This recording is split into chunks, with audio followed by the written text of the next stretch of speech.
Sukkur bureau chief ملت news سید ضیاء الرحمان آل Pakistan clerk ایسوسی ایشن آپ کا Sukkur barrage Guddu barrage employees union کے زیر اہتمام ملازمین کے ساتھ ہونے والی ناانصافیوں، تنخواہوں کی عدم ادائیگی سمیت پروموشن عمل میں رکاوٹیں ڈالنے والے عمل کے خلاف کلرک ملازمین کی کثیر تعداد نے رہنماؤں آغا طاہر مغل، منیر احمد میمن، بشیر سومرو، لالا لال بخش، امام بخش، چمن حسین اور دیگر کی قیادت میں irrigation Guddu barrage region Sukkur کے دفتر کے باہر احتجاجی مظاہرہ کیا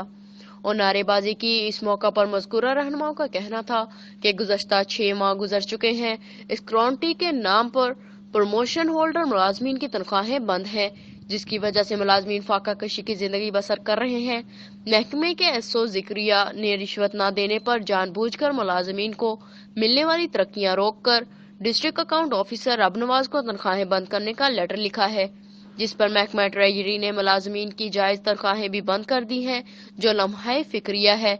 ہم ایسے عمل کی شدید الفاظ میں مذمت کرتے ہیں اور ملازمین دشمن پالیسیوں کسی صورت قبول نہیں کریں گے۔ اگر ہمارے جائز مطالبات تسلیم نہ کیے گئے تو احتجاج کا دائرہ کار بڑھا دیا جائے گا، جس کی تمام ذمہ داری متعلقہ محکموں پر عائد ہوگی۔